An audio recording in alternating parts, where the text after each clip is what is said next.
Buenas noches y bienvenidos a su podcast favorito, Adivina quién lo hizo.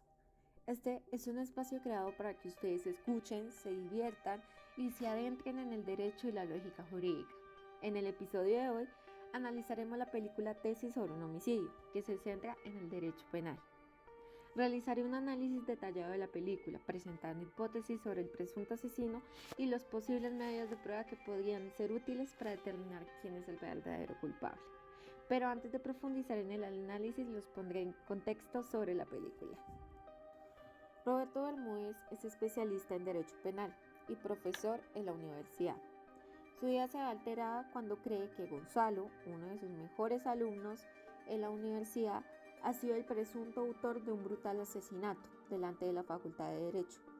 Roberto empieza una investigación por su cuenta que terminará causándole una obsesión y lo llevará a zonas oscuras de su ser. Teniendo en cuenta lo anterior, vamos a describir uno de los personajes principales de esta película, que en mi opinión es el asesino de este acto delictivo. Gonzalo es un personaje atrevido, con ideologías soberbias que se centra en el perfeccionismo y tiene rasgos psicópatas, escondiendo en su profesión el odio por la mujer que le dio la vida. Este odio nace al enterarse que su madre le era infiel a su padre, Felipe Ruiz Cordera, quien le realizó un examen de ADN en el cual Gonzalo descubre la verdad. Debido a esto, Gonzalo busca víctimas que coincidan con los rasgos físicos de su madre para vengarse de lo que ésta le hizo. Es por esto que en la escena donde el profesor baja a ver el cuerpo de la chica, el investigador le entrega un papel donde dice muerte a las mujeres como ella, reafirmando mi argumento de que Gonzalo es el asesino. Por otra parte, vemos a Roberto Bermúdez, el profesor, interesarse por este caso, tanto que involucra su vida personal y vuelve este caso una obsesión para él. Él empieza a recoger todas las pruebas y a conocer las personas que a su alrededor tenían que ver con la chica que fue asesinada. Entra Laura, que es la hermana de la chica que asesinaron, la cual el profesor se involucra sentimentalmente con ella. Sin embargo, el profesor, aunque en la película no lo definen, siento que el profesor conocía a la muchacha que mataron. Sin embargo, él negó que la conocía, pero los compañeros que trabajaban con él, ellos sabían que él la conocía. Porque si uno, digamos, si tú preguntas por una persona mucho es porque tú la conoces. Pues bueno, en la mayoría de casos puede que no pase así, pero en este caso pasó así. Y él iba a un restaurante todos los días, en el cual ella era la mesera.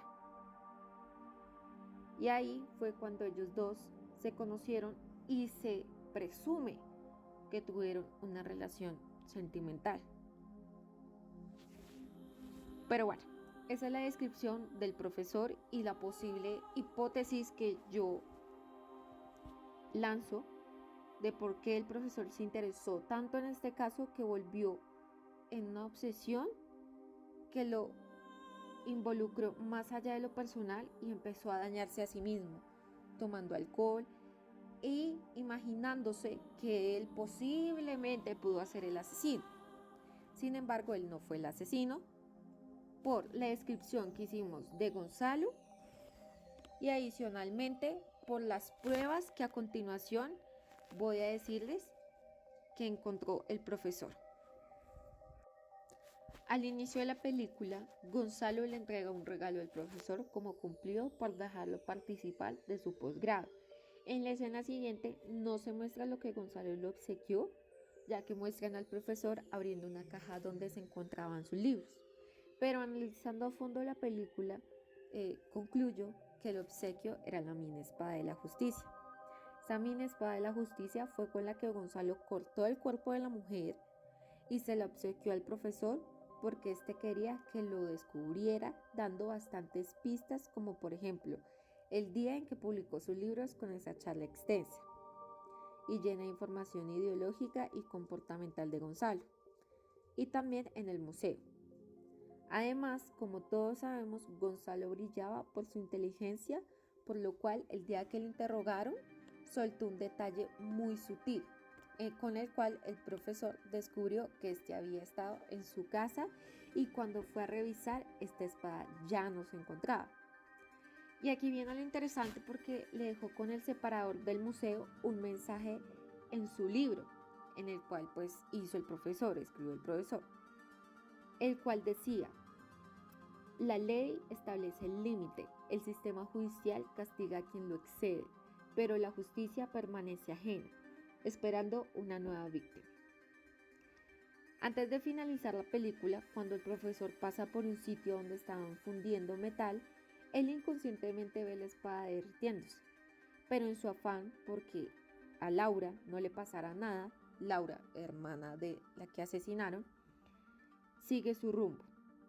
Es por esto que al finalizar, cuando queda dormido, sueña con la espada derritiéndose, siendo esta la única prueba que tenía para demostrar su culpabilidad, y despierta en shock. También se puede decir que las personas que de pronto opinen que el asesino fue el profesor, también deben tener en cuenta que el profesor estaba armando toda la escena del crimen.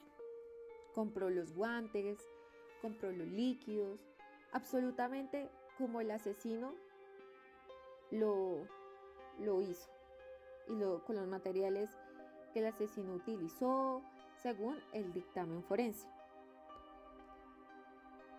A la medida de que va pasando todo esto, Laura llega a la casa del profesor y descubre que él tiene todo con lo que a la hermana le atacaron, utilizaron para asesinarla. Sin embargo, esta se ve afectada y dice que el profesor fue el asesino de su hermano. Tiempo después, ella va a bailar con Gonzalo y Gonzalo la droga para hacerle lo mismo que le hizo a su hermana, o sea, la hermana de Laura. Pero el profesor impide esto y tienen una discusión con Gonzalo que termina en la cárcel detenidos. Pero la hermana, o sea, Laura, sigue insistiendo que el asesino es el profesor. Sin embargo, los amigos del profesor que trabajaban con él en la rama judicial le dicen a Laura que no se preocupe porque él no fue el asesino. Pero podemos ver en la película que se distorsiona un poco el posible culpable, ¿sí? Gonzalo o el profesor.